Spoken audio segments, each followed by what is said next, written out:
Shalom Bapak Ibu Saudara yang terkasih dalam nama Tuhan Yesus. Puji nama Tuhan, kalau di minggu pertama di bulan Juni ini kita boleh kembali beribadah, kita boleh menyenangkan hati Bapa di surga. Biarlah setiap kita yang boleh ada saat ini, baik kita yang ada di rumah, baik kita ada yang dimanapun kita percaya, Tuhan menyertai setiap kita.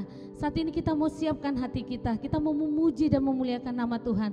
Karena kita tahu Allah yang kita sembah, Allah yang hadir dimanapun Dia, dimanapun kita berada. Terima kasih Tuhan, terima kasih ya Allah. Saat pagi hari ini Tuhan, kami datang kepada Engkau Tuhan. Kami membawa syukur kami kepada Engkau ya Bapa. Kalau kami boleh ada semua karena anugerah Tuhan. Kalau saat ini Tuhan banyak Tuhan tantangan, rintangan yang coba menghadang setiap hidup kami. Tapi kami tahu Allah yang kami sembah Allah yang luar biasa.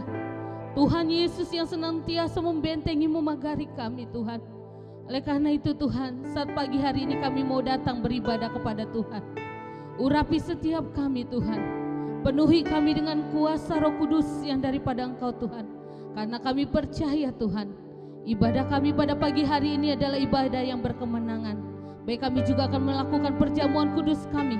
Kami percaya Tuhan melalui perjamuan yang asa dan kudus ini Tuhan, kami boleh disembuhkan, kami boleh dimerdekakan oleh Engkau Tuhan. Karena Engkaulah Allah yang memberikan kekuatan bagi setiap kami. Terima kasih Bapa, terima kasih Allah. Hanya di dalam nama Yesus kami sudah berdoa. Haleluya, haleluya Yesus, haleluya.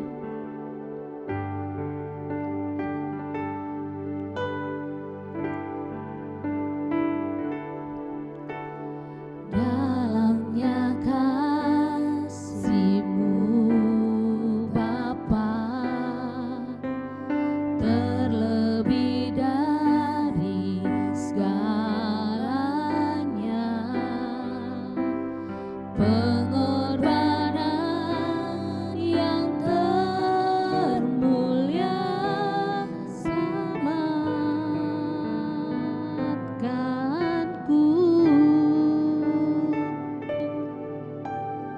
Dengan darah yang tercurah, ampuniku atas dosa. Ku bersujud kepadamu, oh Yesusku.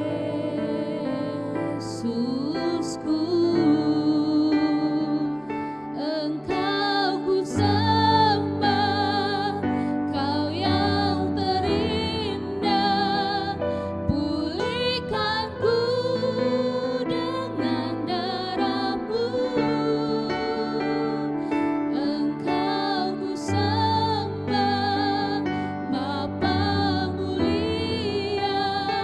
Seumur hidupku ku mau menyembah-Mu.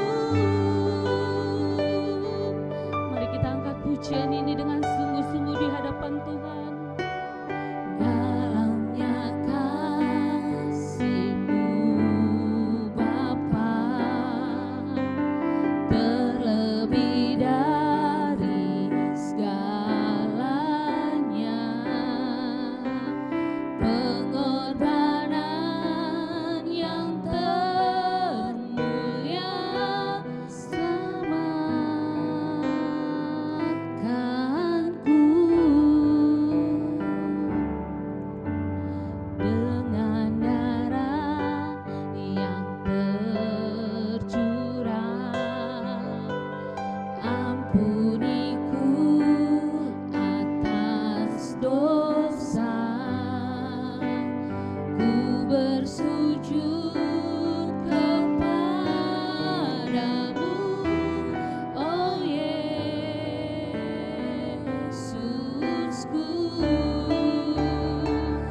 Engkau ku sembah, Kau yang terindah.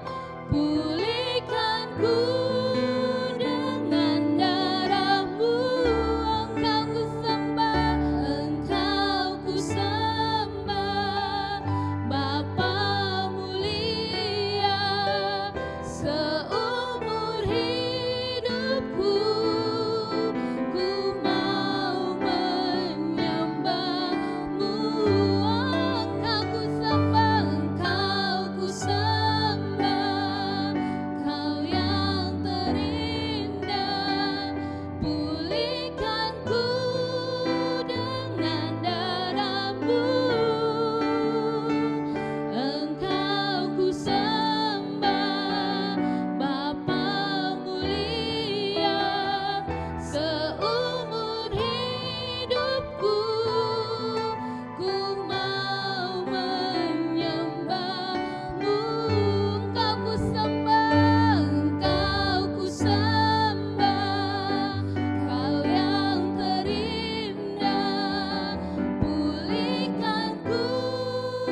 tinggikan Engkau, Allah yang kudus, Allah yang layak kami sembah.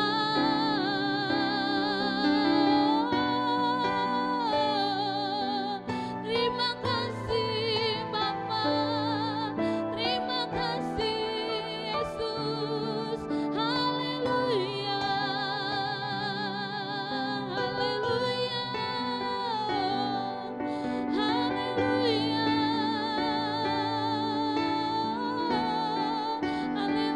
Tuhan, Engkau Allah yang baik ya Bapa, Engkau Allah yang sungguh luar biasa bagi kami Tuhan.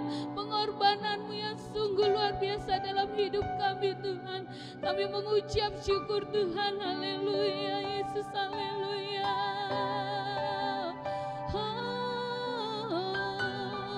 Terima kasih Bapa, terima kasih ya Allah. Kami percaya Tuhan Engkau Allah yang sungguh luar biasa dalam hidup kami Tuhan. Engkau Allah yang rela mengorbankan hidupmu bagi setiap kami Tuhan. Oleh karena itu Tuhan, layaklah Engkau kami tinggikan, kami puji dan kami muliakan ya Bapa. Terima kasih Tuhan, terima kasih Allah. Saat ini kami akan mendengarkan sebagian dari kepada kebenaran firman-Mu. Kami percaya Tuhan, biarkan firman-Mu itu yang boleh menjadi Tuhan rema dalam hidup kami, yang menguatkan setiap kami, yang memerdekakan setiap kami. Kami percaya Tuhan, firman-Mu lah jawaban bagi setiap kami Tuhan. Terima kasih Tuhan, terima kasih ya Allah. Kau Bapa yang mengasihiku, kuasa-Mu memulihkanku, hati yang baru Kau berikan, untukku dapat melihat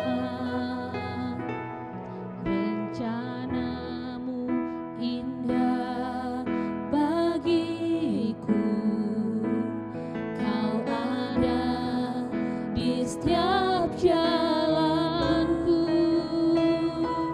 hatiku haus dan lapar akan Engkau.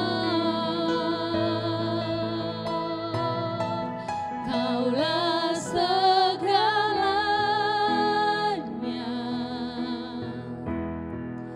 di dalam hidupku. Kerajaan-Mu, kebenaran-Mu, itu bagianku. Kaulah yang kupandang selama hidupku, mengasihi-Mu, memuliakan-Mu, Bapa dan Rajaku.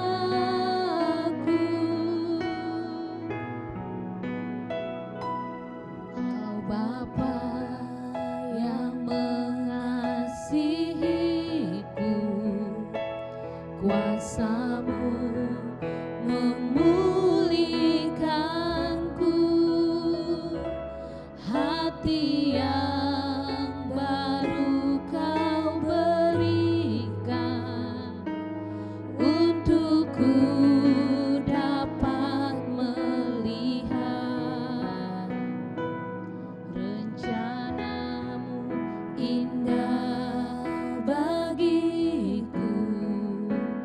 Kau ada di setiap jalanku, hatiku haus dan lapar akan Engkau.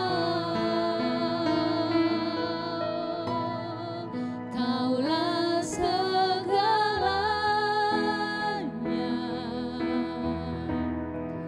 di dalam hidupku.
Bapa dan Rajaku.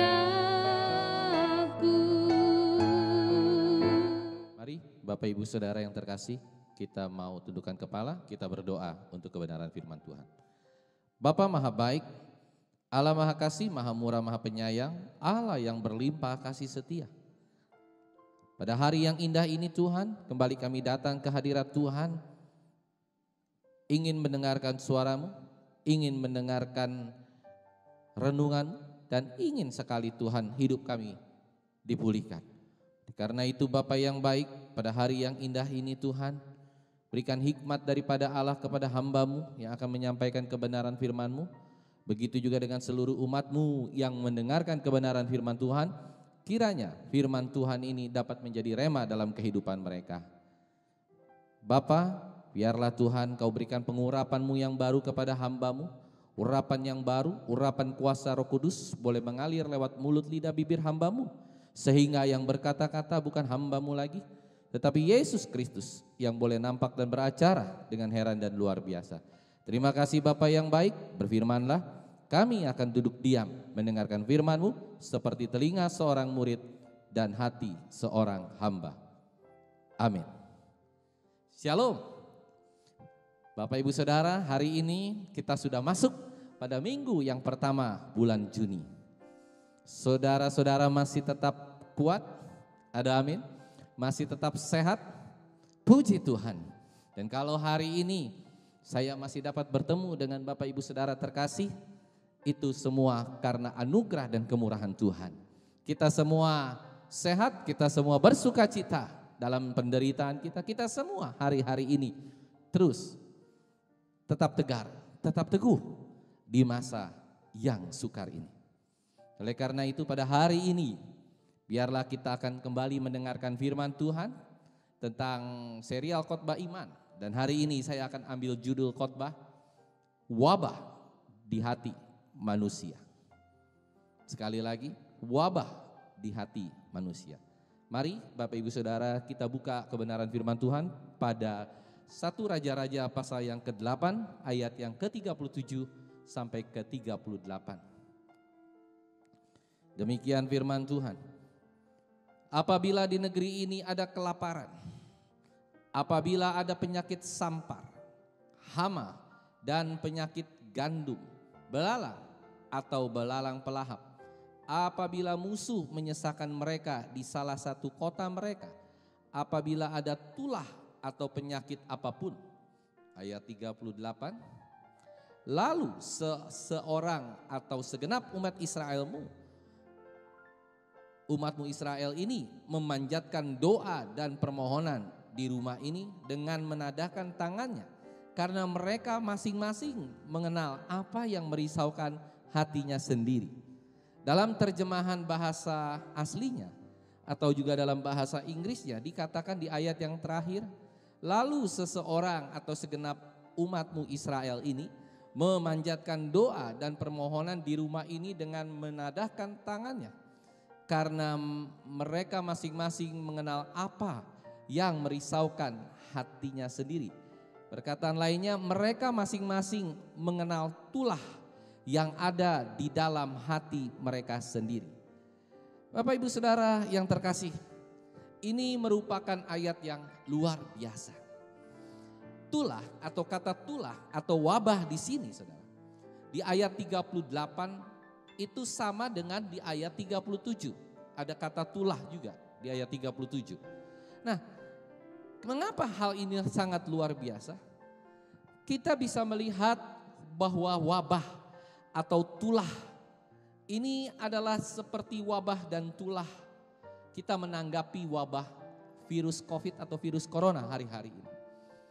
Apakah wabah ini menyentuh hati kita? Tidak.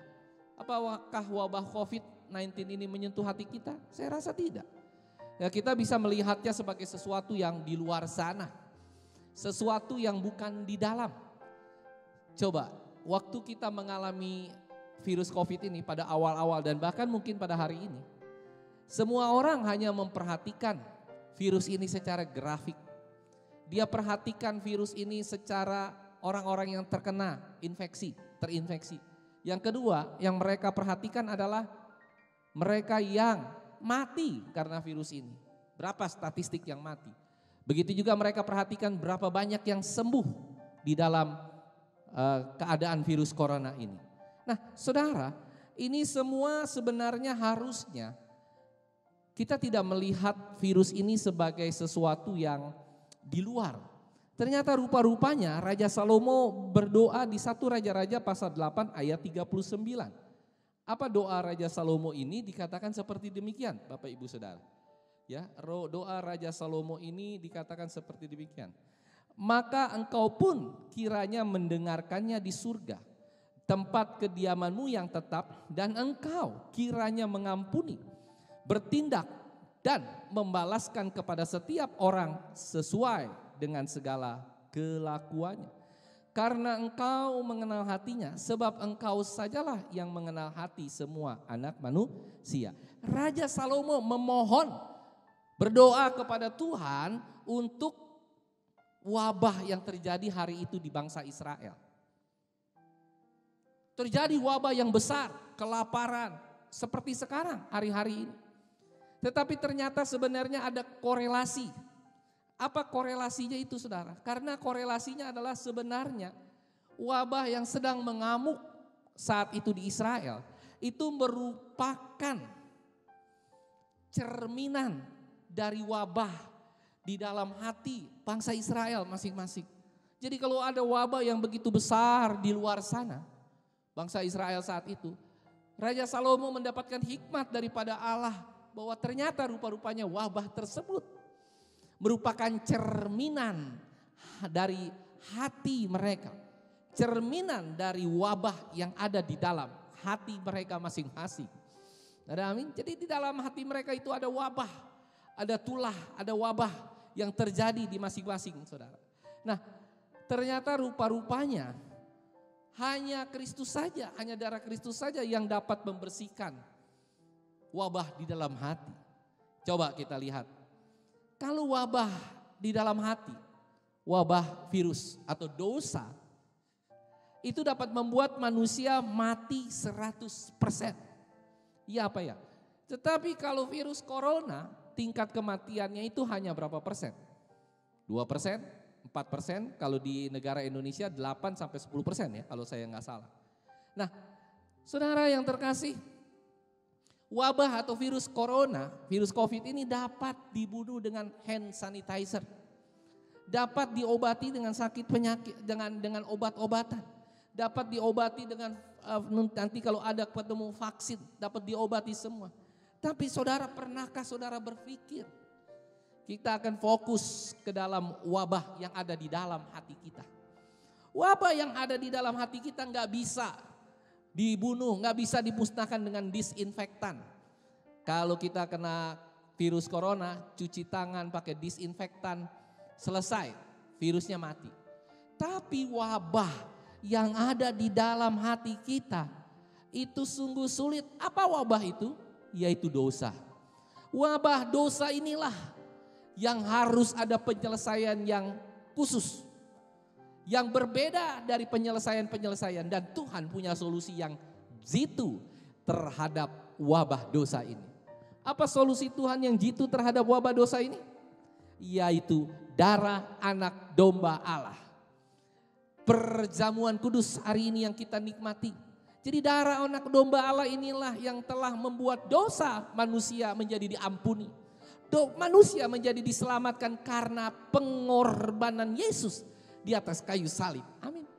Itulah solusi dari Tuhan yang luar biasa untuk mengikis habis, untuk membuat wabah yang ada di hati manusia itu menjadi bersih. Saudara bayangkan, wabah dosa yang begitu berat, itu saja Tuhan sanggup selesaikan. Ada amin. Jadi saya yakin dan percaya kita nggak perlu takut dan khawatir. Ada haleluya. Tuhan selalu punya cara, Tuhan selalu punya solusi untuk menyelesaikan, memberikan jalan keluar untuk segala masalah yang ada di dalam dunia ini. Amin. Kalau hari-hari ini kita mengalami virus COVID, seakan-akan gak ada jalan keluar. Bahkan pemerintah kita hari-hari ini mengambil jalan berdamai dengan virus. Artinya keluar tetap, beraktivitas tetap, tapi kita tetap pakai hand sanitizer, tetap pakai masker, sarung tangan, dan yang lainnya, menjaga jarak, ya kan? Jaga jarak. Saudara, gak ada solusi. Sehebat apapun presiden di seluruh dunia, sehebat apapun ahli-ahli kesehatan, sehebat apapun ahli-ahli kimia untuk menemukan kedokteran, untuk menemukan obat daripada virus ini, tidak bisa.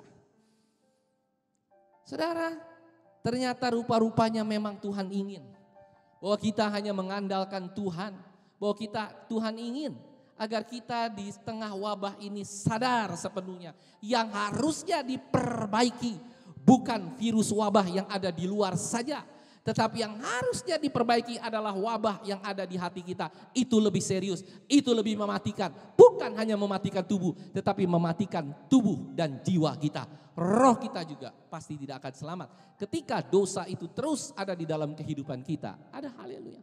Sedangkan wabah di luar, wabah virus COVID hanya bisa mematikan kita secara tubuh. Tubuh kita mungkin mati, tetapi roh kita tidak bisa mati.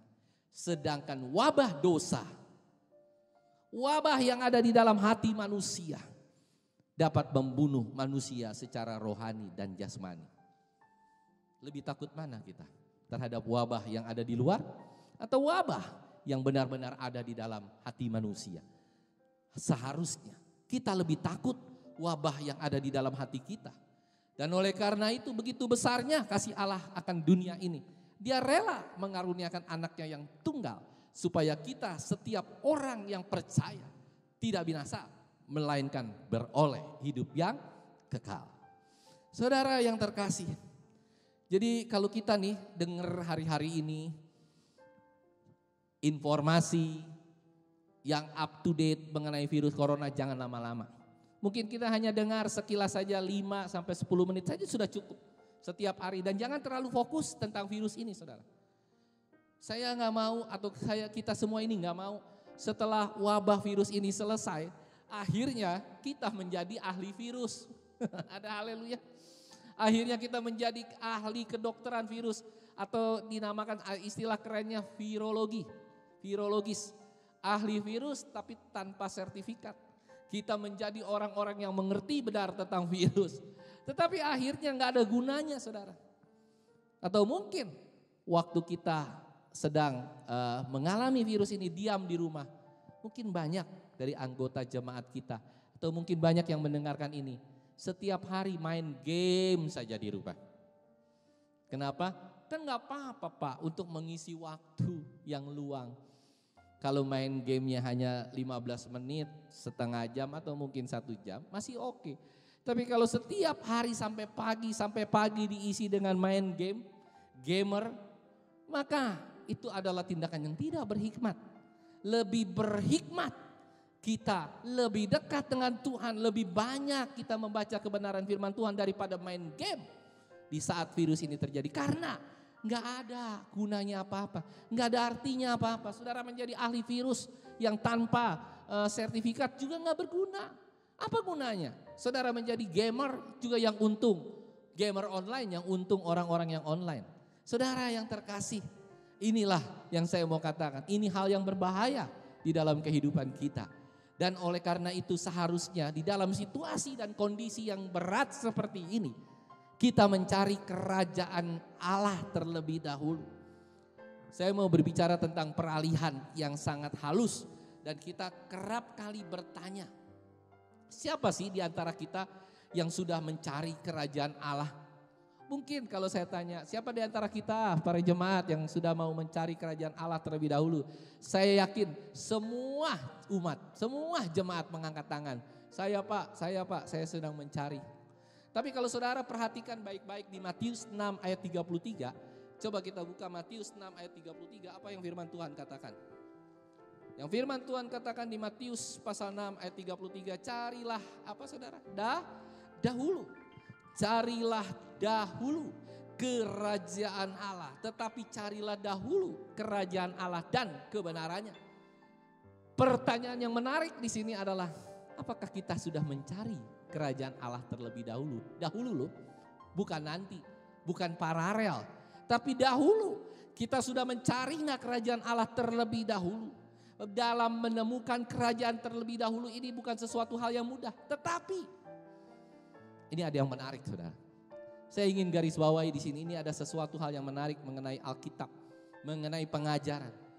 Bapak Ibu Saudara tahu bahwa ternyata mencari kerajaan Allah itu mudah. Kenapa mudah? Kita mengasumsikan, waduh, kalau kita mencari kerajaan Allah itu adalah mencari yang sulit. Saya diajar untuk sulit, tidak. Oleh karena itu kita melihat bahwa ternyata rupa-rupanya Bapa kita di surga itu berkenan memberikan kerajaan Allah itu kepada kita. Coba kita lihat Lukas pasal 12 ayat 32. Lukas pasal 12 ayat 32. Apa yang firman Tuhan katakan? Lukas pasal 12 ayat 32. Demikian firman Tuhan. Lukas pasal 12 ayat 32. Janganlah takut, hai kamu kawanan kecil. Nah, kita ini dianggap sama Allah kawanan kecil. Karena Bapamu telah berkenan memberikan kamu kerajaan itu. Wow, luar biasa. Bahwa ternyata dalam bahasa Inggrisnya dikatakan the Father gladly chosen to give to you. Saya ulangi sekali lagi, the Father gladly chosen to give to you. Artinya apa? Bapa dengan senang hati, Bapa dengan berkenan memberikan kerajaan Allah kepada kita. Dia begitu bersemangat, dia begitu bergairah. Allah yang kita sembah begitu bersemangat, begitu bergairah untuk memberikan kerajaan Allah ke dalam hidup kita. Ada amin. Tetapi manusia tidak bergairah. Coba deh ya, kita pikirkan. Ada sesuatu yang sangat lucu dan aneh di sini. Sementara Allah itu bersemangat, Allah itu bergairah memberikan kerajaan Allah kepada kita umat di dunia ini. Supaya kita hidupnya berkenan, supaya kita hidupnya penuh dengan damai sejahtera, supaya kita hidupnya menuruti dengan kehendaknya. Tapi manusia tidak mau mencari kerajaan Allah terlebih dahulu. Cari duit, cari harta, cari tahta, cari yang aneh-aneh. Ya kan? Dia cari dulu, tetapi mestinya carilah dahulu kerajaan Allah dan kebenarannya. Maka segala sesuatu akan ditambahkan. Kita ambil dulu, kita cari dulu yang ditambahkan. Baru cari kerajaan Allah. Kan aneh. Itulah manusia. Terbalik, seharusnya ketika kita mendapatkan kerajaan Allah, itu sesuatu hal yang wow, amazing. Sesuatu hal yang sangat-sangat hebat. Saudara yang terkasih, inilah permasalahannya. Permasalahannya Allah begitu rindu, Allah begitu bergairah, Allah itu begitu sangat passion untuk memberikan kerajaan Allah kepada kita. Dikatakan tadi di Lukas pasal 12 ayat 32 dengan sangat jelas dikatakan bahwa janganlah takut hai kamu kawanan kecil, karena Bapamu telah berkenan memberikan kamu kerajaan itu atau kerajaan Allah itu. Ada, haleluya. Saudara yang terkasih, kalau kita lihat di sini ternyata ada sesuatu yang miss. Allah memberikan, Allah ingin rindu untuk menjadi sesuatu yang dahsyat dalam kehidupan kita. Sedangkan kitanya tidak. Kitanya mencari kerajaan dunia. Kita mencari harta lebih utama daripada Allah. Tetapi kalau di gereja, kita seakan-akan mencari Tuhan terlebih dahulu. Kita katakan seringkali dalam pujian, lebih dari segalanya, ku ingin Kau Tuhan. Malaikat berkata, bohong. Saudara, kalau kita melihat ini saja, ini sebenarnya harusnya kita memang mengalami kerajaan Allah terlebih dahulu. Dan saya rindu dengan krisis multidimensi yang terjadi hari-hari ini menjadikan manusia menjadi lebih baik. Ada amin. Kita rindu ketika kita mengalami krisis itu akan merubah manusia menjadi lebih baik. Ya kan, ada pencerahan, ada hati yang diubahkan, manusia menjadi lebih luhur, manusia menjadi lebih bijak, manusia menjadi lebih baik. Ada amin, saudara. Saya melihat hari-hari ini banyak orang-orang yang dulunya tidak peduli terhadap sekeliling, sekarang menjadi peduli terhadap sekelilingnya. Ada amin. Dulu kita nggak pernah kepikir memberikan sembako kepada orang-orang susah. Dulu nggak pernah kita berpikir memberikan makanan kepada driver Gojek, driver Gokar atau apapun itu. Ya kan? Kita nggak pernah berpikir untuk menjadi sukarelawan perawat COVID. Sekarang banyak saudara yang mau menjadi sukarelawan. Karena apa?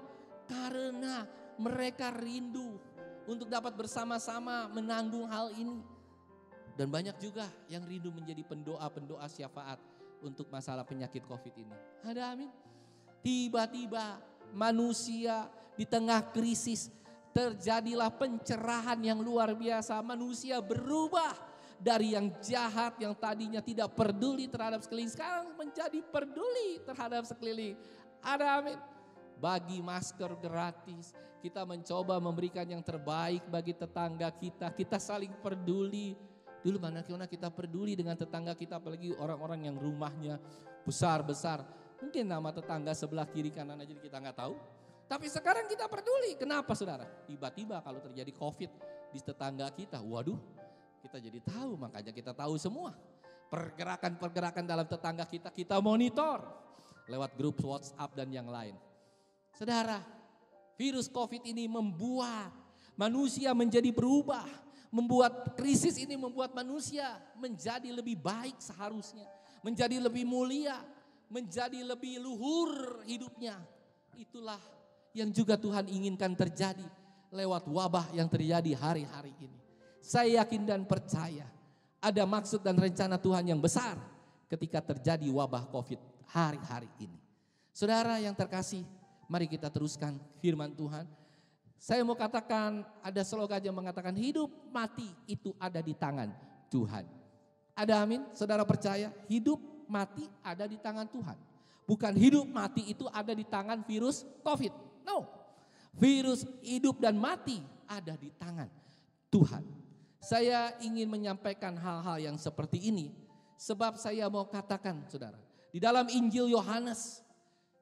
Yesus sering kali berulang kali mengatakan apa? Waktu dia mau disalibkan. Beberapa kali dia mengalami masa-masa yang kritis. Dia selalu katakan saat aku belum tiba. Dia katakan saatnya belum tiba. Ya kan? Tetapi nanti suatu saat ketika Yesus katakan begini, saatku sudah tiba. Saatnya sudah tiba. Saudara, di akhir Injil ini Yesus mulai berkata, saat aku sudah mulai tiba. Nah, saat itu sudah mulai tiba, coba kita lihat di Yohanes pasal 7 ayat 30. Yohanes pasal 7 ayat 30, demikian firman Tuhan, saya bacakan. Yohanes pasal 7 ayat 30. Oke, firman Tuhan mengatakan seperti demikian. Mereka berusaha menangkap dia. Nih, saudara perhatikan baik-baik. Mereka berusaha menangkap dia, tetapi tidak ada seorang pun yang menyentuh dia. Sebab saatnya belum tiba. Saudara, kalau saat kita belum tiba, mau kita jatuh dari pesawat kek, mau kita jatuh ke laut kek, mau kita tertabrak tronton truk yang super berat, kita nggak akan mati. Ada amin? Kalau saatmu belum tiba, kita tidak akan. Saudara, ada satu kejadian yang sangat-sangat aneh kalau kita lihat. Lihat di Lukas pasal 4 ayat 29. Demikian firman Tuhan. Lukas pasal 4 ayat 29, di mana orang-orang membawa Yesus ke tebing ujung, ke ujung tebing. Ya kan, ke tebing gunung, dia mau dilemparkan. Yesus mau dilemparkan ke tebing gunung agar mati saat itu juga. Ayatnya demikian. Lukas pasal 4 ayat 29. Mereka bangun lalu menghalau Yesus keluar kota dan membawa dia ke tebing gunung. Tempat kota itu terletak untuk melemparkan dia dari tebing itu. Nah, Yesus itu sudah ada di pojok, di tebing gunung, dan dia siap untuk dilemparkan. Tapi entah bagaimana, tiba-tiba di ayat 30 dikatakan, Lukas pasal 4 ayat 30, tetapi ia berjalan lewat dari tengah-tengah mereka, lalu pergi.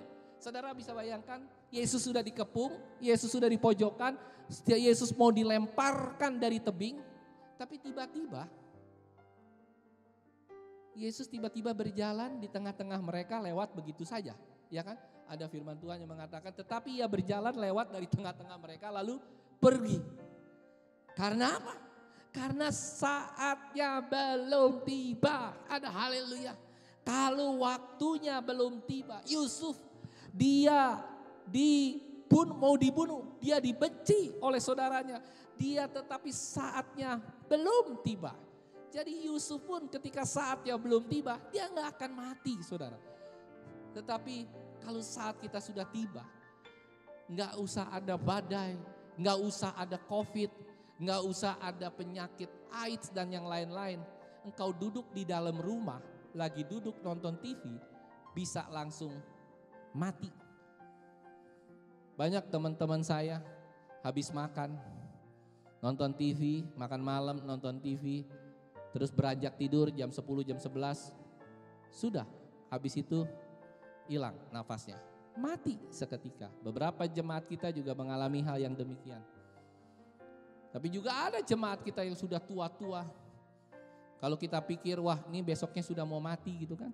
Ada yang sudah umur 75, 77, 85, 86. Tapi gak mati-mati, saudara. Karena kenapa? Saatnya belum tiba. Lalu kita lihat Mazmur pasal 31 ayat 16. Demikian firman Tuhan. Kalau saatnya belum tiba, kita nggak usah khawatir tentang hal tersebut. Mazmur pasalnya yang ke 31 ayat 16, demikian firman Tuhan. Mazmur pasal 31 ayat 16.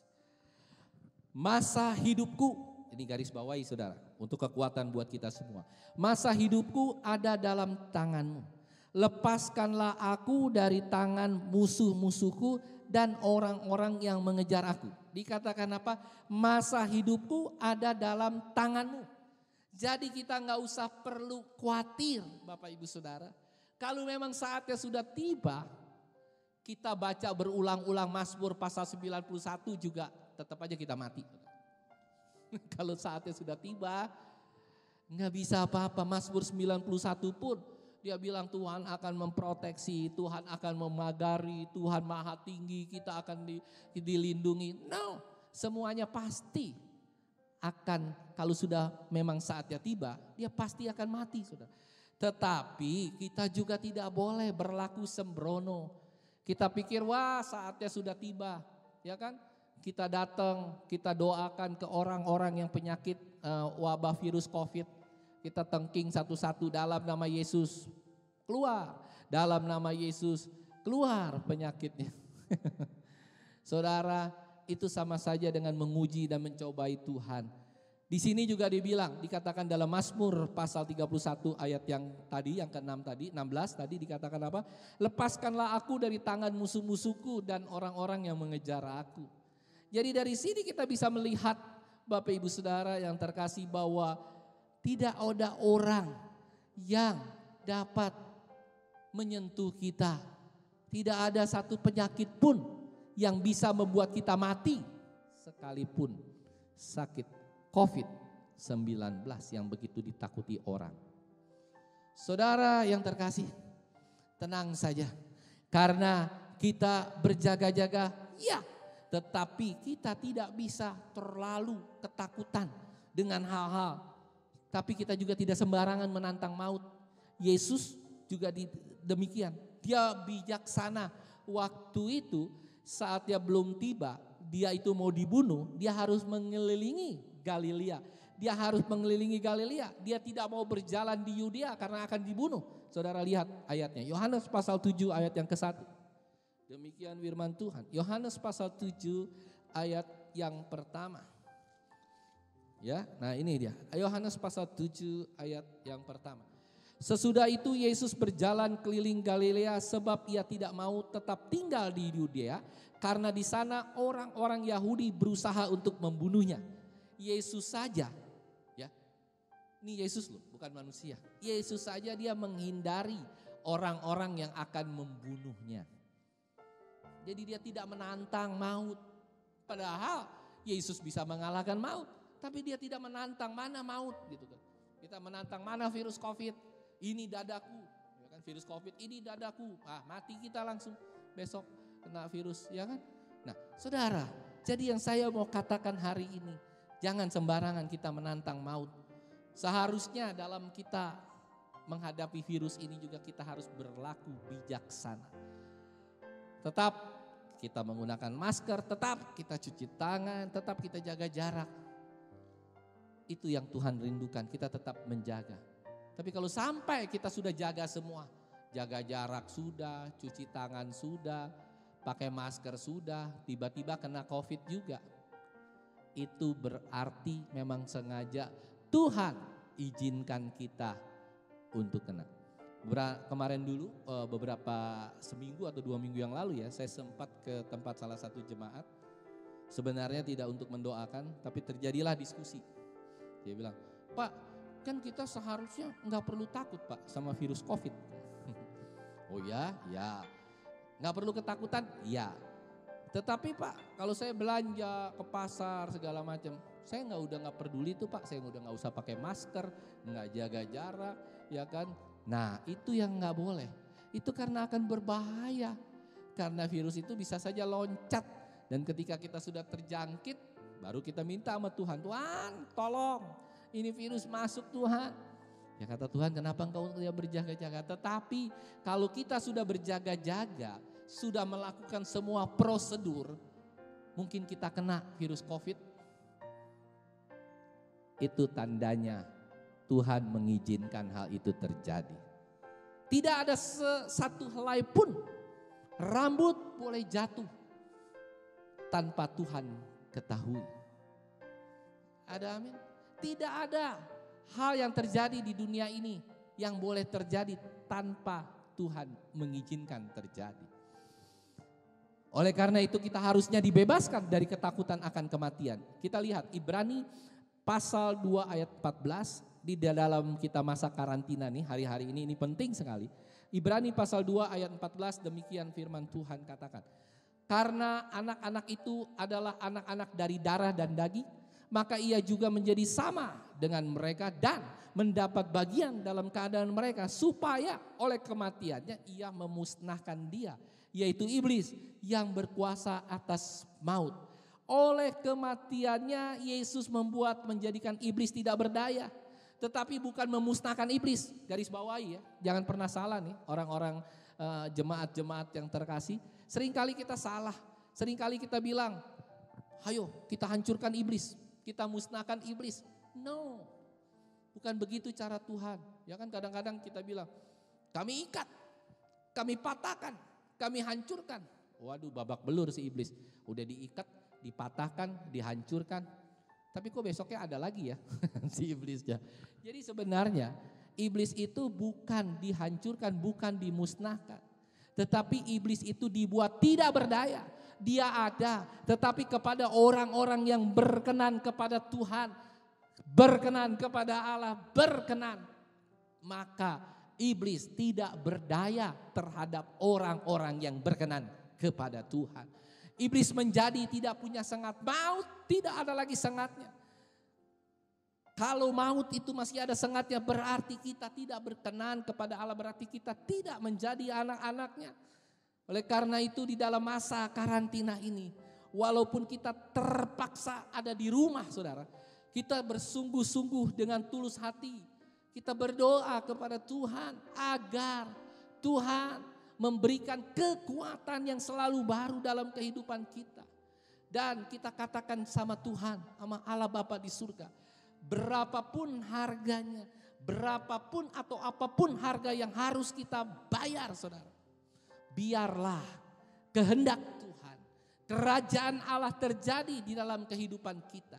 Jadilah kehendak-Mu di bumi seperti di surga. Karena kehendak Bapa yang belum jadi Tuhan rindu agar biarlah kehendak Bapa itu terjadi di muka bumi ini. Saudara yang terkasih, kita juga mau garis bawahi hal berikut ini. Hanya ada dua hal yang tidak akan berlalu. Ya, coba kita lihat. Matius pasal 24 ayat 35. Langit dan bumi akan berlalu, tetapi perkataanku tidak akan berlalu. Jadi bumi, langit nanti akan berlalu. Tapi perkataan Tuhan, apa itu perkataan Tuhan? Perkataan Tuhan itu adalah kehendak Tuhan. Kehendak Tuhan yang tidak akan pernah berlalu. Ya, biar bumi akan berlalu, biar segala sesuatu akan lenyap. Bumi akan berlalu, langit akan berlalu, tetapi kehendak Allah tidak akan berlalu. Yang kedua, apalagi itu saudara? Satu lagi di dalam 1 Yohanes pasal 2 ayat 17. Dan dunia ini sedang lenyap dengan keinginannya. Tetapi orang yang melakukan kehendak Allah tetap hidup selama-lamanya. Ada amin. Yang kedua, yang pertama adalah kehendak Allah atau firman Allah atau perkataan Allah yang tidak akan berlalu. Yang kedua, dikatakan dengan sangat jelas orang yang melakukan kehendak Allah akan hidup selama-lamanya. Ada amin. Jadi kalau kita ini di masa yang berat seperti ini, hidup akan tetap hidup selama-lamanya asal kita berkenan. Sekalipun kita kena sakit penyakit COVID dan yang lainnya.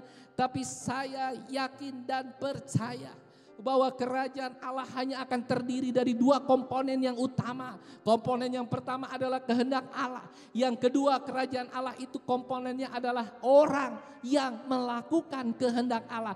Tanpa itu semua, maka kita gak akan pernah bisa menikmati kerajaan Allah dalam kehidupan kita. Lukas pasal 6 ayat ke-11 dikatakan apa? Lukas pasal 16 ayat ke-11. Demikian firman Tuhan. Kita lihat.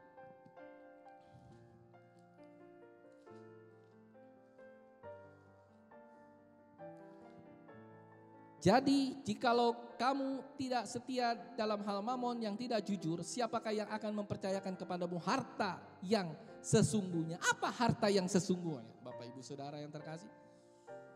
Harta yang sesungguhnya adalah kerajaan Allah. Jadi kalau di dalam masa-masa ini kita lebih dahulu mencari kerajaan Allah dan kebenarannya, yang tadi saya sudah bilang, kita bukan hanya mencari, bahkan Tuhan berkenan memberikan kerajaan Allah kepada kita. Maka saya yakin dan percaya kita pasti akan menang. Menang bukan berarti kita menang melawan COVID, tetapi kita menang terhadap kepribadian kita. Kita menjadi manusia yang berubah, menjadi manusia yang diubahkan. Ada amin saudara, banyak terjadi perubahan sekarang. Kalau dulu mungkin orang-orang kaya ya kan, hebat-hebat, orang-orang kaya sombong-sombong ya kan. Sekarang semua bisa lenyap dalam hitungan hari, di dalam hitungan bulan. Banyak orang bangkrut dalam hitungan bulan, banyak orang bangkrut dalam hitungan hari seperti Ayub. Banyak orang kehilangan anggota keluarga sekejap. Banyak pasangan teman saya saja, beberapa orang Batak juga, banyak yang kehilangan suaminya tiba-tiba sakit COVID, meninggal. Artinya apa saudara? Artinya biarlah kita tidak berfokuskan diri kita kepada hal-hal duniawi. Kita tidak memfokuskan diri kita hanya kepada perkara-perkara yang di bawah, perkara-perkara duniawi, tetapi biarlah kita lebih dahulu mencari kerajaan Allah, karena inilah yang akan kita nikmati pada kehidupan kita yang akan datang, yaitu surga yang mulia. Kita masuk dalam rel kekekalan sehingga kita bisa masuk di dalam keselamatan dan hidup yang kekal. Sekali apapun yang terjadi dalam hidup kita gak perlu khawatir. Karena ketika kita mati pun, maka kita masuk dalam rencana Allah yang besar, yaitu kita masuk dalam keselamatan. Kita masuk dalam hidup yang kekal. Ada haleluya. Saya yakin dan percaya itulah yang kita rindukan terjadi. Nah saudara, saya juga mau bahas yang terakhir. Saya mau kasih tahu sama kita semua supaya kita berhati-hati terhadap doa sang iblis. Saya mau katakan kenapa doanya sang iblis ini. Tapi saya garis bawahi, saya kasih tanda seru, doa tanda seru. Kenapa saya katakan demikian? Saudara masih ingat cerita Ayub? Ketika iblis meminta iblis meminta Allah supaya Ayub dicobai. Dia seorang yang benar, dia seorang yang hidupnya berkenan di hadapan Tuhan, seorang yang saleh, seorang yang tidak bercacat celah. Dan itulah doanya si iblis kepada Allah dikabulkan, saudara. Jadi kalau saudara bertanya, Pak, iblis bisa berdoa? Ya, iblis bisa meminta kepada Tuhan. Iblis bisa berdoa kepada Tuhan? Ya. Untuk mencobai umat yang percaya? Ya. Tetapi saya katakan lagi, kalau itu diizinkan Tuhan, maka hal itu akan terjadi. Tapi kalau tidak diizinkan Tuhan, maka tidak akan pernah terjadi. Jadi ketika iblis berdoa kepada Tuhan, Tuhan saya mau mencobai Ayub. Coba Tuhan, saya kepengen tahu kalau Ayub ini benar-benar orang yang sayang dan cinta kepada Tuhan. Tanpa harta yang diberikan kepada Ayub, tanpa istri, tanpa anak-anak, tanpa seluruh kehidupan yang begitu luar biasa, apakah Ayub masih mencintai Tuhan apa adanya? Waktu saya mempersiapkan firman ini tadi malam, ya, menjelang pagi, ya kan? Terus tadi juga saya ulangi lagi, saya tersungkur, saya bilang sama Tuhan, aduh Tuhan, benar ya, memang berat, memang bahaya sekali. Berarti saya pun sama. Saya mencintai Tuhan karena Tuhan memberikan kehidupan yang baik, anak-anak saya yang baik, ya kan? Ada yang gemuk, ada yang tinggi, ada yang kurus, ya kan? Memberikan anak-anak yang baik, memberikan istri yang juga ya baiklah, ya kan? Saudara,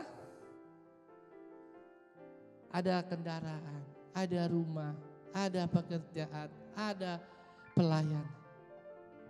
Coba kalau suatu saat itu ditarik semua sama Tuhan,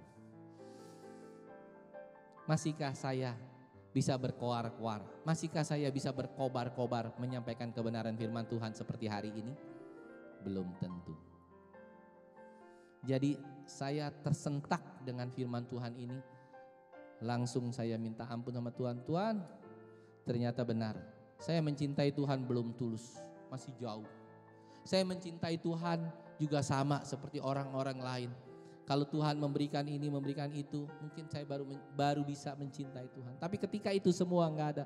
Nah hebat dan luar biasanya Ayub saudara.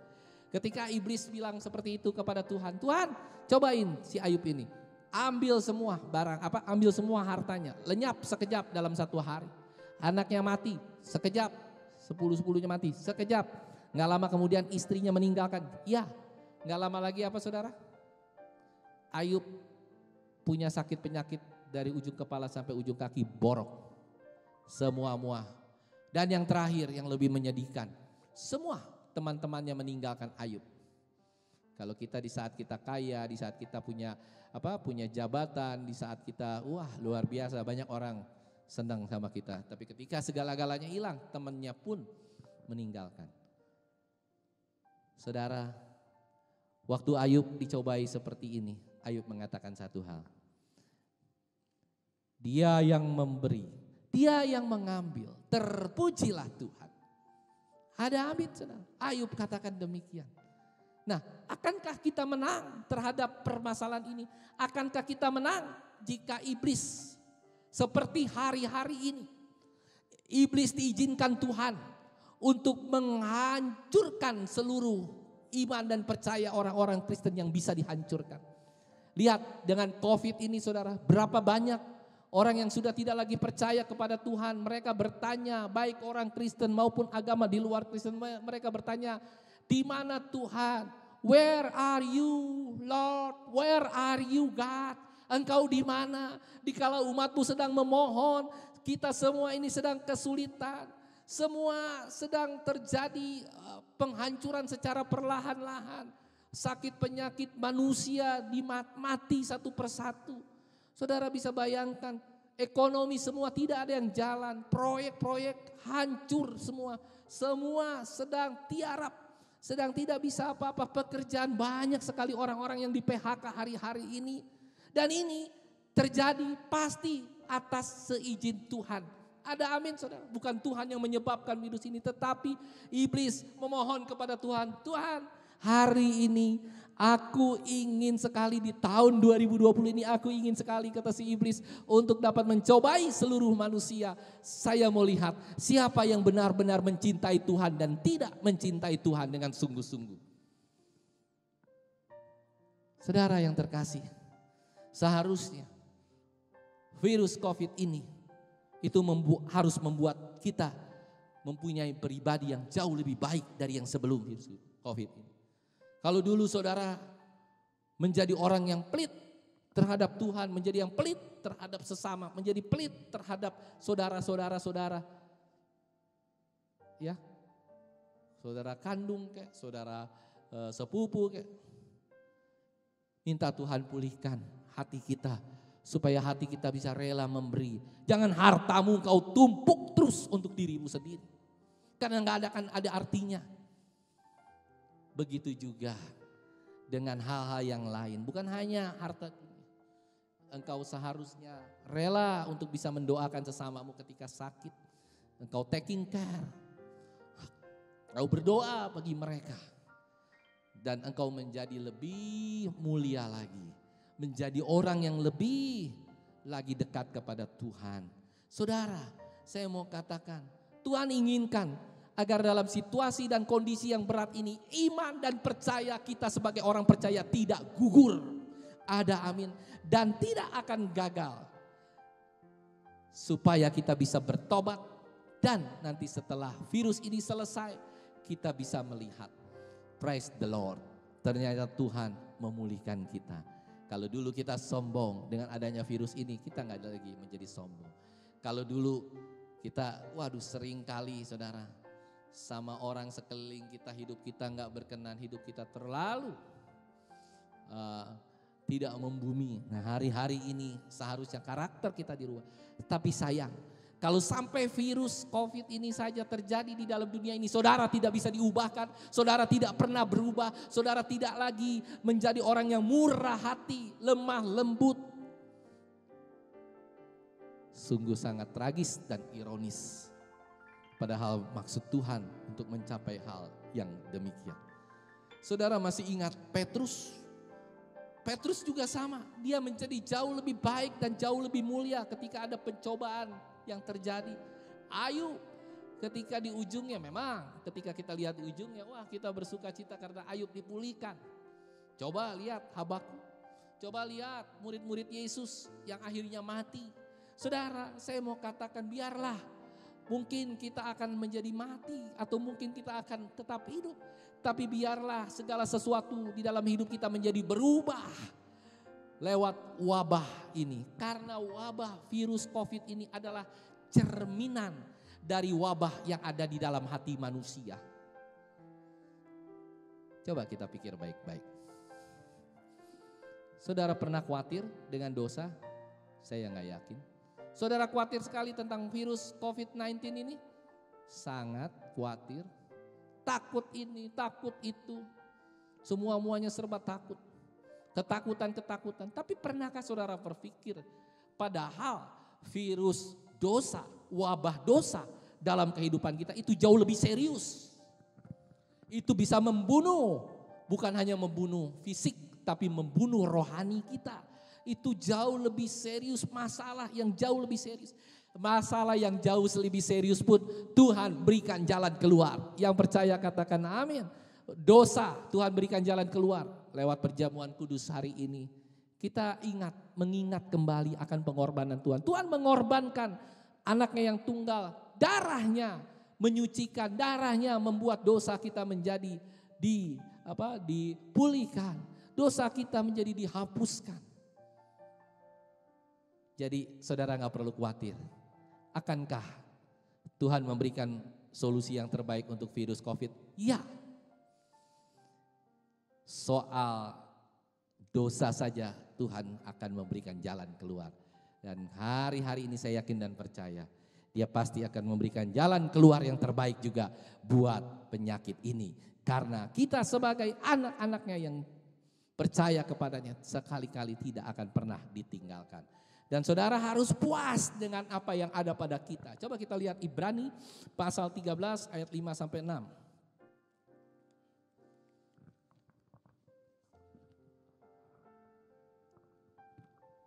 Ibrani pasal 13 ayat 5 sampai 6. Nah, demikian firman Tuhan. Janganlah kamu menjadi hamba uang, ya, dan cukupkanlah dirimu dengan apa yang ada padamu. Karena Allah telah berfirman, aku sekali-kali tidak akan membiarkan engkau dan aku sekali-kali tidak akan meninggalkan engkau. Orang seringkali hanya mengambil menyomot ayat yang itunya, ya, aku sekali-kali tidak akan meninggalkan engkau. Sebab itu Tuhan adalah penolong, aku tidak akan takut apa yang dapat dilakukan manusia terhadapku. Jangan hanya mengambil bagian yang kedua, saudara. Seringkali kita hanya mengambil, wah dalam virus COVID ini, waduh Tuhan enggak akan pernah meninggalkan kita. Tapi saudara, pernahkah saudara berpikir dengan ayat yang pertama? Artinya apa? Janganlah kamu menjadi hamba Tuhan, hamba uang, cukupkanlah dirimu. Apa artinya ini saudara? Artinya sangat serius, karena Tuhan rindu agar kita terbebas dari cinta uang, terbebas hidup kita dari segala sesuatu yang tadinya mewah. Kalau dulu kita sering makan ramen masakan Jepang, kalau nggak ada ramen, Indomie juga sama, mirip-mirip, ya kan? Ramen sama Indomie mirip-mirip, tinggal dikasih aja dagingnya sedikit, jadilah ramen, dikasih telur asin jadi ramen juga. Jadi saya mau katakan kalau nggak ada hal-hal yang mewah dalam kehidupan kita, Tuhan berkata Tuhan memang adalah penolong dan kita nggak akan pernah takut apa yang terjadi dan dapat dilakukan dengan virus ini terhadap kita. Jadi nggak pernah takut, nggak usah khawatir tentang virus ini karena Dia adalah penolong. Dan Matius pasal 6 ayat 34 dikatakan, sebab itu janganlah kamu khawatir akan hari besok. Karena hari besok mempunyai kesusahannya sendiri, kesusahan sehari cukuplah untuk sehari. Apa ini artinya saudara? Saya menangkap ini hanya satu hal, yaitu hidup ini susah. Yesus sendiri mengakui bahwa hidup di dalam dunia ini susah. Yesus mengalaminya, Yesus mengakuinya, hidup ini susah. Jadi saudara patri dalam pikiran saudara, hidup ini susah. Jadi kalau ada kesulitan seperti virus COVID ini, tidak perlu takut, tidak perlu khawatir. Karena memang Tuhan sudah bilang, dan kita pikirkan kehidupan ini sehari demi sehari. Dia berkatakan apa? Janganlah khawatir, bahkan untuk hari esok cukuplah kesulitan atau kesusahan untuk hari ini saja.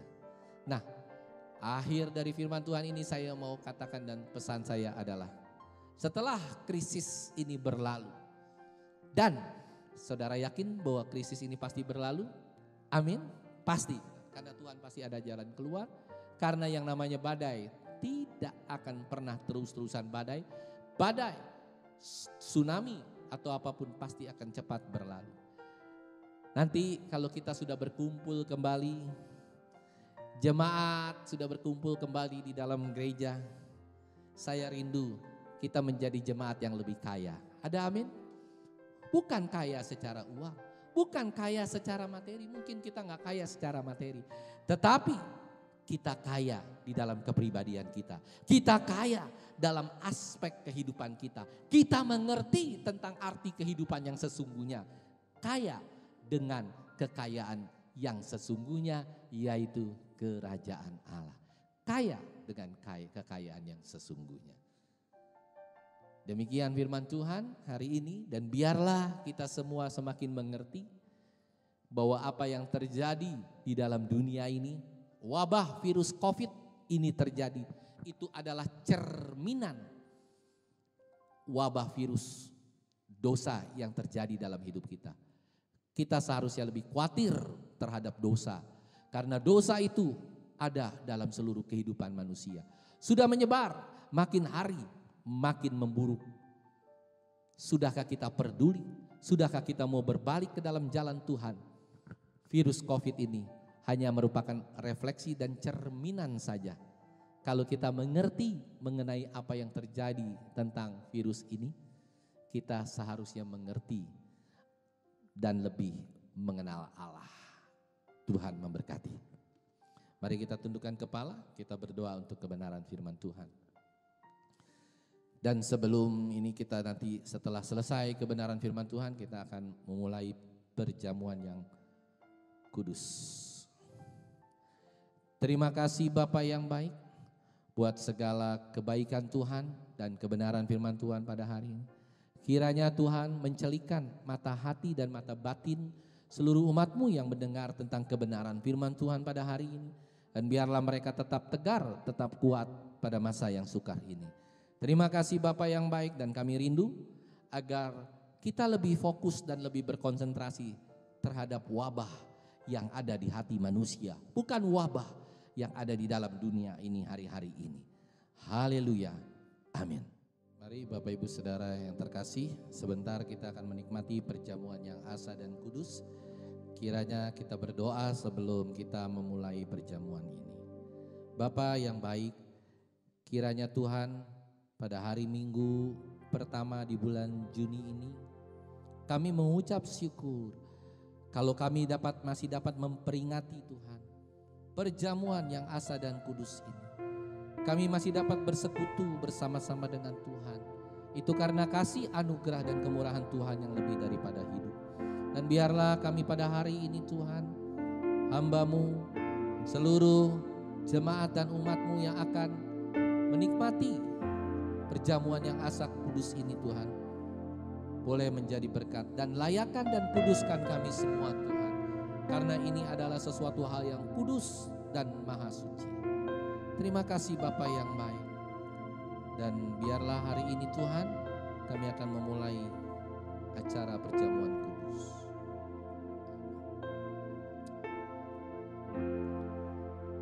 Mari Bapak Ibu Saudara yang terkasih, kita sebentar akan menikmati perjamuan yang asa dan kudus ini. Kalau Bapak Ibu Saudara sudah menerima roti, biarlah kita mengangkat roti ini tinggi lewat kepala, dan kita akan mendengarkan kebenaran firman Tuhan. Sebab apa yang telah kuteruskan kepadamu telah aku terima dari Tuhan, yaitu bahwa Tuhan Yesus pada malam waktu ia diserahkan mengambil roti, dan sesudah itu ia mengucap syukur atasnya.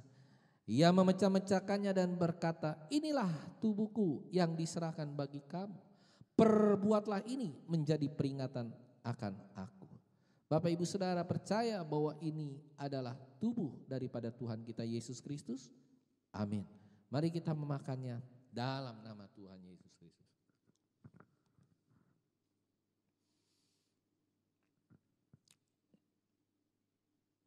Terima kasih Tuhan.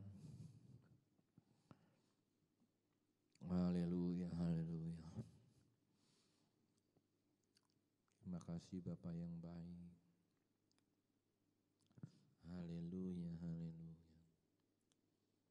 Terima kasih Tuhan. Glory, glory, glory, haleluya.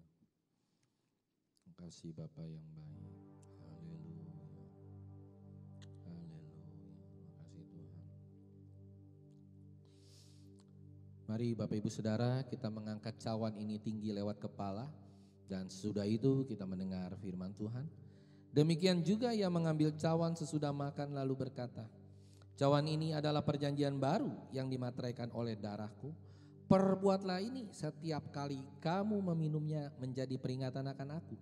Sebab setiap kali kamu makan roti ini dan minum cawan ini, kamu memberitakan kematian Tuhan sampai ia datang. Jadi barang siapa dengan cara yang tidak layak makan roti atau minum cawan Tuhan, ia berdosa terhadap tubuh dan darah Tuhan. Bapak Ibu Saudara percaya bahwa ini adalah darah Tuhan kita Yesus Kristus? Amin. Mari kita meminumnya dalam nama Tuhan Yesus Kristus.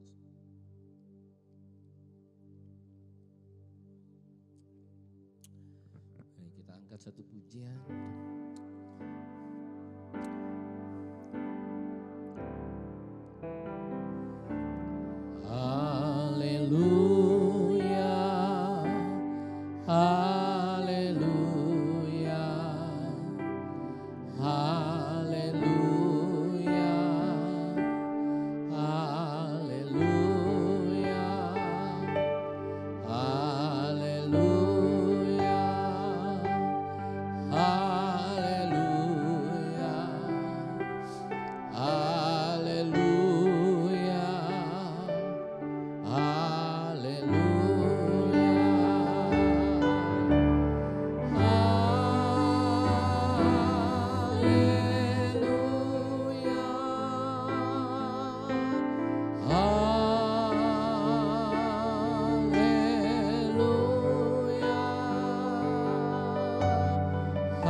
Terima kasih Bapa yang baik buat perjamuan yang asa dan kudus ini, sehingga kami semua menjadi terinspirasi dan diingatkan kembali bahwa kasih Allah itu begitu besar. Dia rela mengaruniakan anaknya yang tunggal supaya kami orang percaya tidak binasa, melainkan beroleh hidup yang kekal. Terima kasih Tuhan, kalau hari ini Tuhan, di tengah wabah virus ini kami masih sempat menikmati perjamuan yang asa dan kudus ini. Itu semua karena anugerah dan kemurahan Tuhan yang lebih daripada hidup. Terima kasih Bapa yang baik buat perjamuan hari ini. Di dalam nama Tuhan Yesus Kristus kami sudah menerimanya. Amin.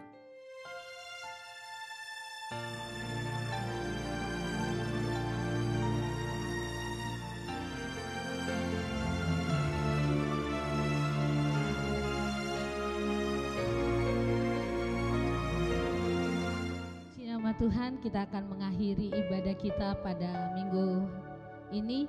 Kita percaya kalau kita sudah mendengarkan kebenaran firman Tuhan. Biarlah firman Tuhan itu boleh menjadi rema dalam hidup kita. Dan kita percaya kalau kita juga sudah makan darah dan tubuh Yesus, kita percaya kekuatan yang baru yang daripada Tuhan, yang Tuhan berikan bagi setiap kita. Di nama Tuhan kita akan akhiri ibadah kita ini, kita angkat pujian kita, kemurahan-Mu.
Saudara yang terkasih, kita akan tundukkan kepala, kita berdoa untuk doa syafaat dan berkat pada hari yang indah.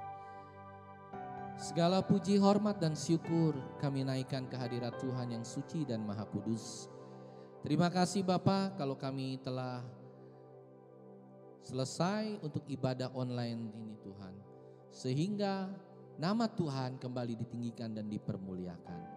Kami rindu Tuhan pada doa syafaat kami, Engkau kembali Tuhan memperingati kami agar kami lebih fokus terhadap virus yang ada di wabah yang ada di dalam hati kami, wabah virus yang ada di dalam hati kami yaitu dosa.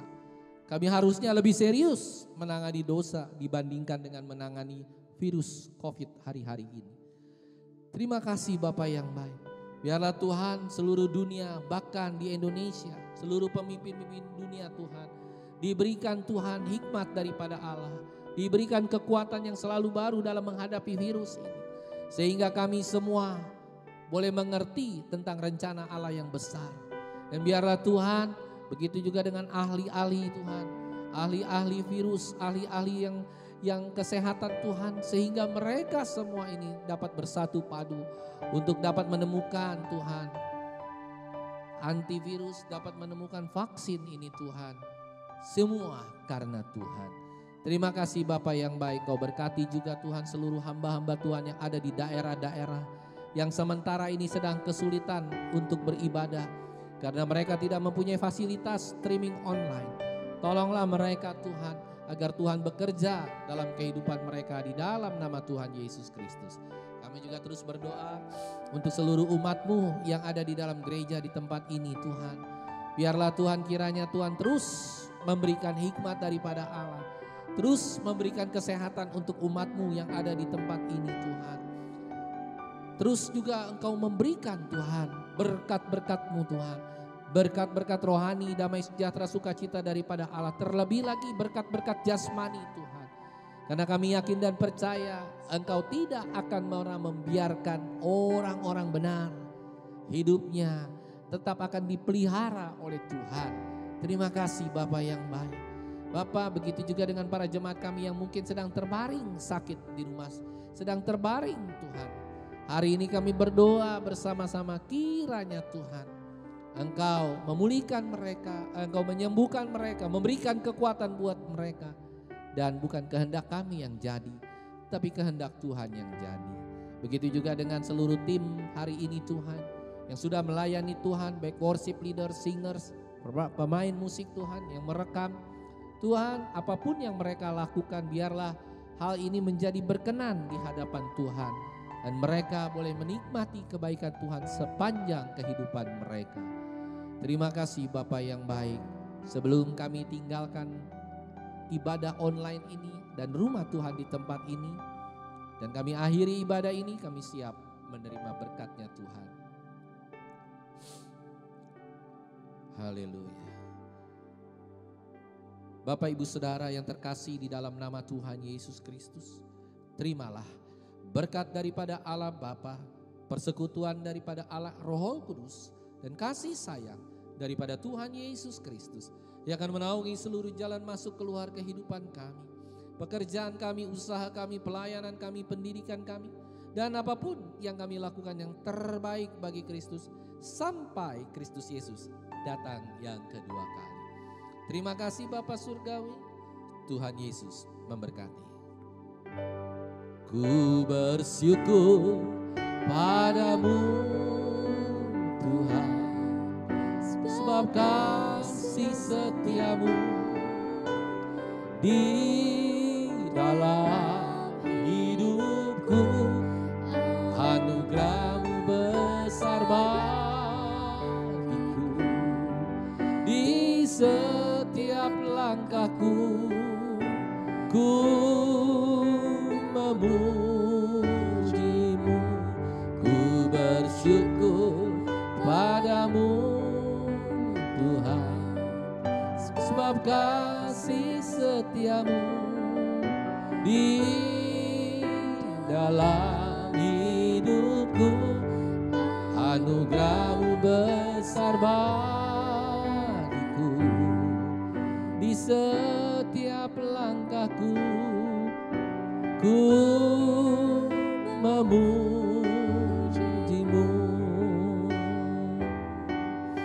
ku memujimu, ku memujimu.